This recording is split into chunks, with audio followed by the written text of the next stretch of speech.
Today is a Saturday, which means you get the chance to see me in conversation with somebody who I believe truly walks the talk. And today, for a change, the person I'm going to be having a conversation with, I'm actually scared about it. Because this person tells me, okay, I'm not going to be all prim and proper. I'm just going to be myself and I'm going to stutter and I'm just going to have fun with this. And I'm like, okay, but I have a larger agenda. But you know what? I totally trust that every letter that comes out of this person's mouth will still teach us both something. Well, he's running this firm called New Way Academy based out of Bangalore. His firm has completed 100 NLP practitioner programs. Yes, NLP still is my favorite subject. When I change it, I'll let you all know. And not just that, he and his wife Monica both truly embody that the work they do is not just something that they do for a living, rather, it's just the way they go about their lives. So, without much further ado, I will give the floor to the man himself, Ashlesh Rao. Hey, Ashlesh, hi. Hi, Anita. Who are you talking about? We'll find out, won't we? Okay. Thanks. Thank you for that lovely introduction. Wow. Okay. And I meant every word of Yes. it. I meant every word of it. Incidentally, for those of you who don't know me well enough, I had the privilege to be part of Ashlesh's NLP practitioner program. And I must say that while I had been introduced to the subject way back when I had picked up Sue's book, his practitioner program kind of inducted me formally and started making me implement things in a more realistic manner. So I'm super happy to have you on my channel today, Ashlesh. I hope you feel the Thank you, Anita. Oh, yeah, I'm very grateful. Just thank you very much. Yeah. Yeah. thank you too. So can I ask you something? Because I've been very curious about this. Sure. So generally, the way I tend to function, okay, with me, there always has to be like a proper agenda, and that I have to be able to share something with my viewers, which they can take back, make their lives better, etc., etc. Right. So even when I'm talking to people like you, I'm like, okay, what pearls of wisdom can I make them share so that my viewers take value? So when I was discussing with you as to how can we structure this video series, what you told me was, Anita, however cliched this sounds, I just do this because I want people to be happy, right? And frankly, Ashlesh, and don't mind me saying this, it to me seemed Absolutely. Please go ahead. it to me seemed like a very Miss Universe answer. Okay, like the way, Huh. and I'm not judging them. It's more like, okay, I believe in world peace. I'll treat my mother and mother-in-law in the same way, you know. So, can you debunk this for my viewers a little bit? How NLP, the fact that you do all these programs, and happiness, can you connect the dots for me? Well, why do we do what we do then? If you really think about it, I know it doesn't sound. I agree with you. It doesn't sound like even when I was thinking about it for myself, much before you had asked me, when I was thinking, okay, what is it that? Why do I do what I do? What is it that really gives me joy? So, for some people, it's probably making a difference to the planet. For some people, it is probably turning businesses around. For some people, it's in performance, all that. But it's not like I had not, like those were things that did not call me. They definitely do. I do get excited about that. But finally, if you think about it, well, it's a common person. Most people, uh, why most people do what they do is because it makes them feel happy. We Yes. might give it different terms. There are two things that I get very excited about: happiness and freedom. So in my head, they're both together. Okay, so yeah, so it's being free and happy. So I've seen the impact of that in my life, and I also love to see this in other people, and whatever it might mean for each person. So I'm not saying that this is what happiness is, but a sense of freedom, joy, and happiness. You asked me to debunk it. I don't know how to do that. So probably what I was trying to find out is, because I know for a fact that NLP has played a significant role in you achieving this for others and yourself. I wanted to know How? Like, how have you chosen NLP as the path and used it to create happiness and freedom, or the sense of happiness and freedom for others? So can you maybe So, share some examples or yeah. something like that? In the work that I've done with people, is that what you're asking? Yes. Oh, okay. All right. Would be So, really happy even to understand how it makes you happy as well. So even that would be fantastic to hear. right. Okay. So, my first experiences of NLP were a little weird. So, I didn't really enjoy them. I didn't understand them. The books I read didn't, at least I didn't relate to them because I just thought it was too technical. Maybe a little bit of when I started reading Tony Robbins' Unlimited Power, a little bit began to start opening up. Sue's book, actually, I began to start understanding. I read quite a few, and I tried reading a lot of NLP books, and I didn't relate to many. Sue's book I thought was very simple. So that began to start making a little sense to me. With NLP, I became aware when I was learning NLP, I had all the reasons why I should not be continuing. But I had this voice inside of me that I would read a book and say, I don't like this book. But then there would be a voice that I would hear that said, try another one. So it was very funny because I used to open the newspaper and I used to see an NLP workshop. I used to go and attend it. Or I'm passing by a bookshop and 3 letters would stand out for me, NLP. And I would just buy the book. Then someone, Mr. Prakash, actually he recommended doing Father Dick McHugh's program, which I did. That's when things began to start falling in place for me. It's like the dots started connecting. A huge aspect of this was awareness. Huge aspect. In fact, for me, even in the first day of the program, one of the things I say is that if you got nothing from this program, but if you just got awareness, you've gotten the program, right? So that began to the inquiry, then understanding myself. What is it that I really get excited about? Why am I doing what I'm doing?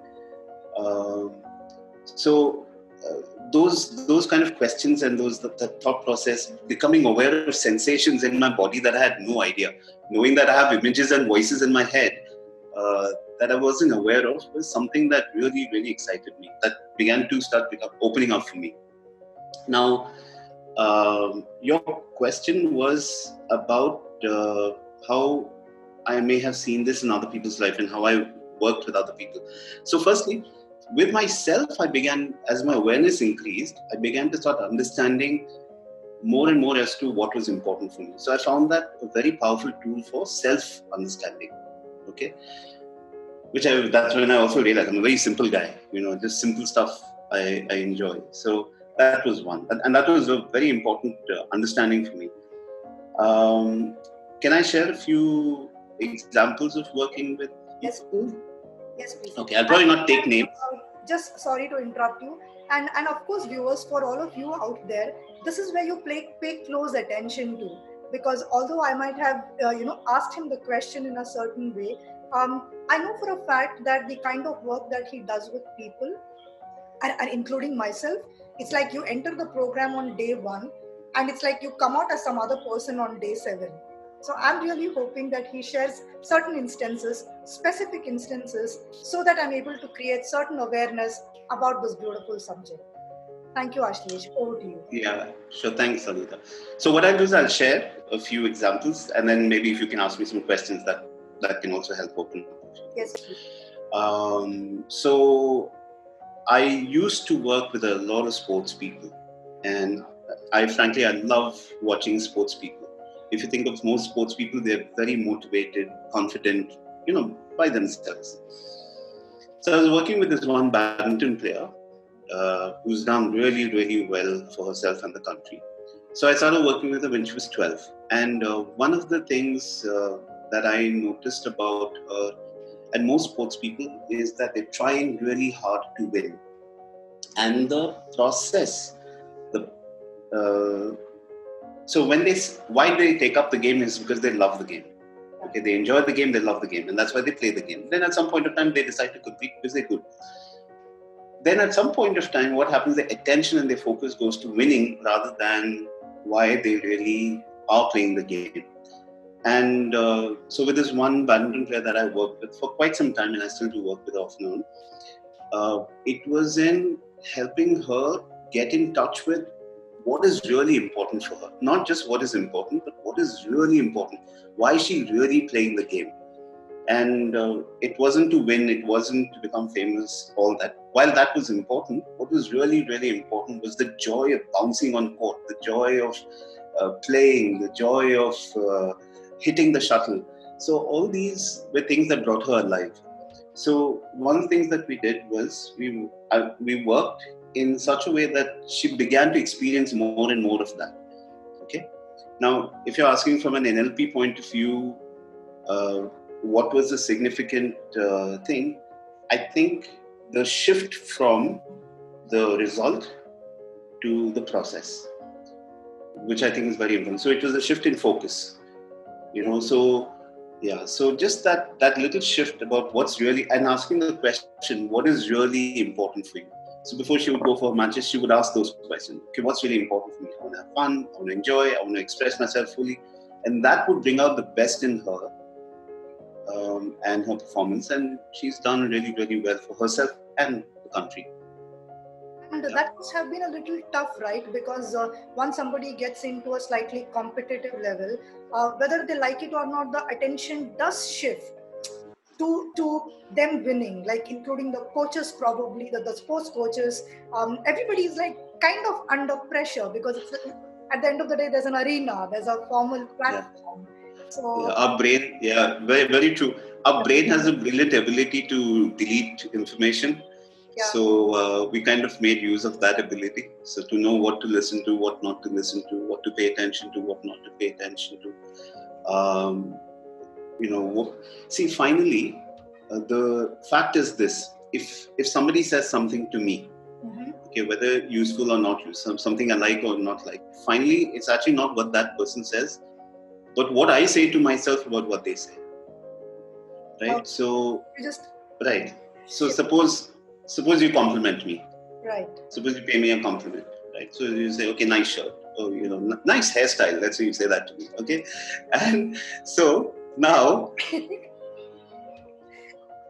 you can say whatever you're saying. Yes. Anything but that. No, I like that hairstyle. Okay, anyway, so let's say you say to me, nice hairstyle. Right? Now, you say it. But then I think what's important is what I say to myself about what you said. So, for example, with the player, the coach says something like, don't hit out or don't make mistakes. And all the coaches, like for example, so one of the things we discovered about this player, and I'm sorry, I'm going to speak a little bit about this player, was that and all well-meaning coaches, they're saying you have all the ability, you have all the talent, you are already the best. That would completely demotivate her. Contrary to what is, Right. So I remember telling her once, you have a long way to go.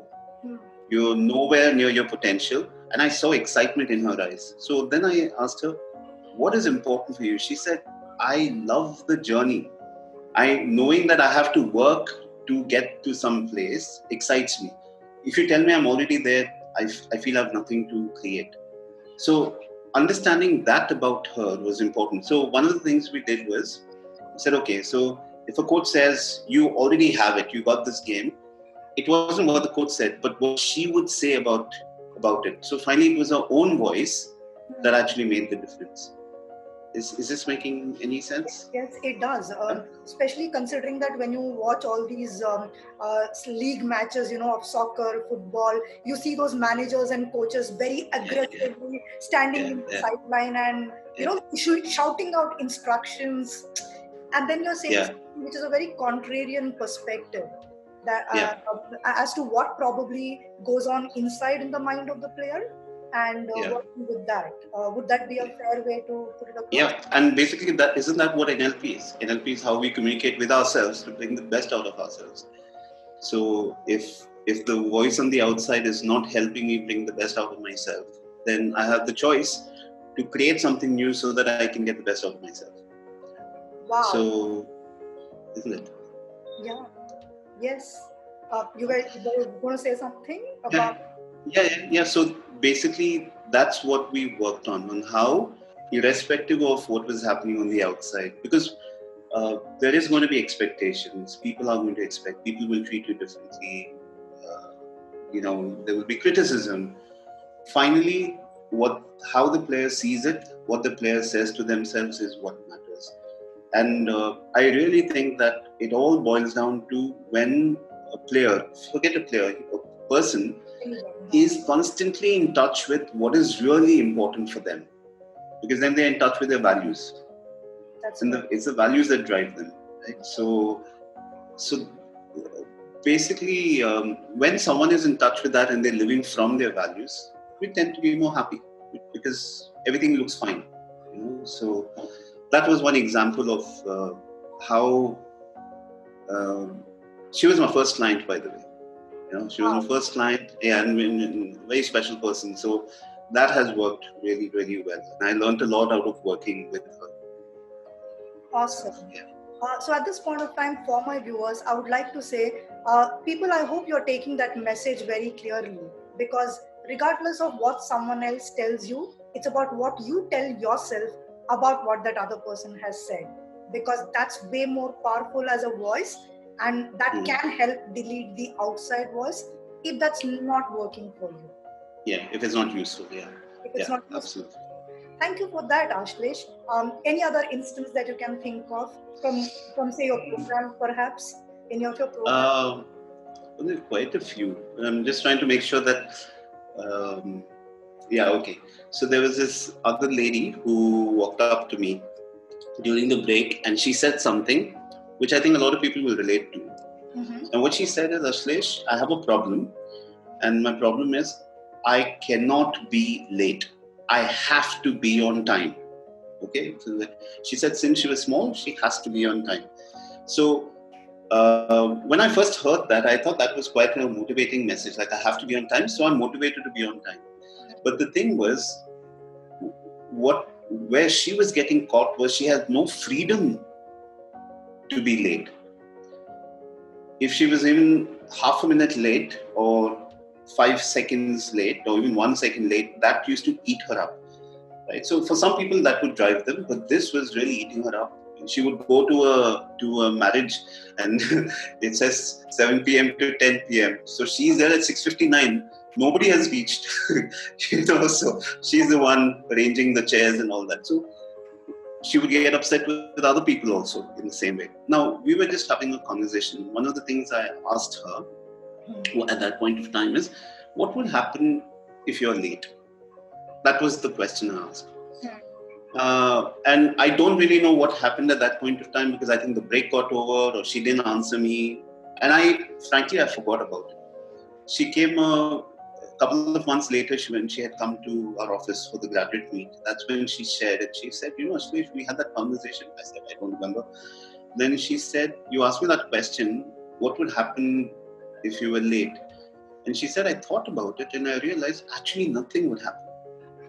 Nothing, absolutely nothing would happen if I'm late. But the programming was such, ever since she was a child, being fed that you have to be on time. It's bad to be late. It's good to be on time. Call them rules. So there are rules which are useful, and there are, in certain contexts, those rules are not useful. So what happened was, and I'm talking about a lady who was in her mid-50s, okay? So she was in her early 50s or mid-50s. So for imagine someone for 30, 40 years has been living a certain rule, and maybe when it started out it was useful to get discipline. But now that same rule is limiting her because she has no freedom in that context. Right. So what she did was she changed her rule. She dropped her should, she dropped her must, she dropped her I have to, and she created a new thing, is that I choose to be on time when I want to. I can also choose to not be on time, and it does not mean anything. So basically, she took out the meaning of time, whether she is on time or late or whatever. That when that meaning was gone and she gave us her freedom, she had happiness. right? So is this making sense? Must be yeah, of course it's making sense. Must have been very liberating for her, Yeah, because for such a long time, clearly she was in a slightly stressful way of operating, if yeah, I may say so. And so many of us do that. Like like yeah, every time, like probably I try out something new, I always go through this thing about okay, what will happen if this happens, and right. I realize, hello, I'm just taking myself way too seriously, because nothing is going to Yeah, happen. So, yeah. so would it be fair to say that for our viewers, if the message is that uh, since it's your own rules, it's your own programming, uh, you also have the power to change the rules and the meaning that you have assigned to those rules. Absolutely. Can I add one little piece here? Yes, please. That rule, when it started, was actually not ours. Most rules that we create come from the environment, and as little minds, we just absorb them because we're good. No? We want to make teacher happy, parents happy, uncle happy, all that, right? So we Yes. don't have a model that's set. So we take on those rules at that point of time, wanting to be a good girl, good boy, whatever. Right. And at some point of time, when those same rules trap us, we're not able to set ourselves free. So, uh, so first it starts out us taking other people's rules, and after some time we make them our rules, Right. and then we don't even know how to change those rules. So Yeah. So how does NLP help change the rules? one is to be aware that we're holding these rules, and it's not useful for us. So the context, like. Can I share something on a personal note? Of course, Ashlesh. About my one of my rules that I used to have. So, and I didn't know this as a pattern. Okay, so for me, and this was especially after Monica and I got married in the first few years itself. So when I used to come home, and if Monica opened the door, first thing is I used to look at her face. I had to look at her face, and it had to be smiling. She had to be smiling. Okay. And if she was not smiling, I would ask her things like, "So what happened?" And she said, "No, nothing. No, what happened? Something is wrong." And I would keep going on and on and on, and then we would end up in an argument, in a fight. Okay, so that was a common thing. Okay. And one day she said, "You're not giving me freedom to be myself. So what's there if I'm just, there's nothing got to do with you. I'm just like, just being myself." I said, "But why are you not happy?" Right? So then when I started introspecting and seeing what was actually there. So here, I sat down and I wrote what it was. So Monica not smiling. What does it mean? She's not happy. Okay, she's not happy means what? That I'm not a good husband. Okay? Okay. And then as a good husband, as a good home member, as a good husband, everyone should be happy. And especially Monica, my wife. So I wasn't reacting to Monica not smiling. So my awareness was that my upset came from thinking I'm not a good husband. So for me to be a good husband, Monica had to be smiling. Then I know I'm doing a good job as a husband. So once I became aware of that, that was a rule, right? She has to be smiling all the time. I checked with myself, and this is where you have the perceptual positions. You check with different positions, right? So I put myself in her shoes and I checked, okay, what would I experience if someone was constantly asking me this? So she had no freedom. So I experienced that she had no freedom to just be thoughtful or not smile. So smiling was a force. And I saw myself from the outside as an observer, and I realized that's not the kind of person I want to be. So then it actually, did I consciously change it? I think it automatically started changing, to be honest. I realized that's not the kind of person I want to be, and what I want is, because I could get her perspective, I could get her feeling, and that's not what I wanted for her, and that's not what I wanted for the relationship. So if you ask me what the new rule is, that she has all the freedom to be how she wants to be. It has nothing to do with me. That was the important thing. Yeah, so that's how it shifted. I'm just a bit curious here. Where do you think it originated from? The whole association that you built about like linking Monica's smile to you being a good or a not good husband. Where did that originally start from? Like you just said, rules come I from the environment, and I think I think I'm like, have not you had a too chance sure to? about where it. I haven't looked at where it originated from, but I'm no, I definitely, before we got married, there was this whole dramatic thing that, I'm going to be a wonderful husband and she's going to have a wonderful life. That picture was Yeah, very important for me. So I don't know where it came from. If you ask me, it's come from my past. Maybe it has. I don't know. Uh, but it was definitely something I know I formed it as a rule somewhere. But I will tell you one thing. That rule has broken. So I didn't have to go to, if assuming that it was an in childhood incident when it happened. Okay, let's say, assuming from what you're asking me. I'm not aware of that in the first place. And second thing is, once that rule shifted for me, once I became aware and that the significance of that dropped, it's not like I don't ask or I don't get concerned now, but it's not something that drives me. It's not right. an automatic influencer. So um, I'm comfortable if she doesn't look happy, and I want her to be happy, but I'm comfortable if she doesn't have a smiling face. Okay, I think that's a more accurate way. Let me think about it. Let me see where the origins are. I haven't thought of it. Sure, and I'll be happy if you can circle back and share what might have led you to build this association and hence the rule in the first place, right? Yeah. What I'm aware of as you asked me this question, I could see my father. That's all. I Uh, could see my father, and my father's someone who's always provided, to the happiness of, the house and looking after people. So that's the image I had. That was the flash that I had. I'll explore this, and yeah, I will. I'm happy to share something opened up for me. Sure. At this point of time, I must ask you, my dear viewers, what are those rules that you have picked up from the environment to which you have kept on adding more and more associations to, and you beat yourself up for it, and you probably beat the others also up for it? Can you please promise me that you will think about it?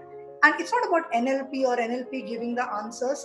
It is just that I have a problem with anything that prevents us, human beings, the so called evolved species in the theory of evolution, if we are not able to live the happiest and the fullest potential lives. Do you agree, Ashlesh? Yeah, yeah, absolutely. And Yeah. on that note, may I have one more instance about where you have witnessed, say, an NLP concept actually creating like a major transformation, the way it happened in the case of the sports person, or in case of Okay. Right. So there was this. Okay, this is quite earlier on. Early on, gentleman, middle-aged, I think around 35 at that point of time. I remember we were doing weekend programs that time, and I still remember first day how he walked. He walked in a little slow and all that. The second weekend when he came, he looked so much more younger. There was a bounce in his step. His voice, so much energy in his voice and all that. And then I had a chat with him as to what happened. So one of the things he said was that when he was small, he had been sexually abused. Okay, and this must have happened when he was 8. Or is it okay if I'm sharing this? I'm not taking any names or anything. identity protecting identities. Yeah. Yeah, yeah. So he went through an abuse, um, and somewhere that memory would keep playing out for him, such that he was blaming himself for what had happened. Okay. Now, obviously, he never spoke to anybody about it and was uncomfortable about it. And he didn't even share this in the beginning of the program. Uh, what we had done is we had done the dissociation process. Okay. The Okay, so that was in the first weekend itself when we had done the dissociation process, and then we took people through certain ways of dissociating. When he went back, he went and he thought of that, recalled that memory, and for him, he was still reliving that memory, like the incident happening right away. So one of the things, we hear this phrase, time is the best healer. I don't necessarily believe that, because if that were true, then there would be no post-traumatic stress disorder. It would, so sometimes for some people, over time, the intensity of incidents becomes even more. Right. So in his case, it was something similar. Like he was reliving it every time he thought about it.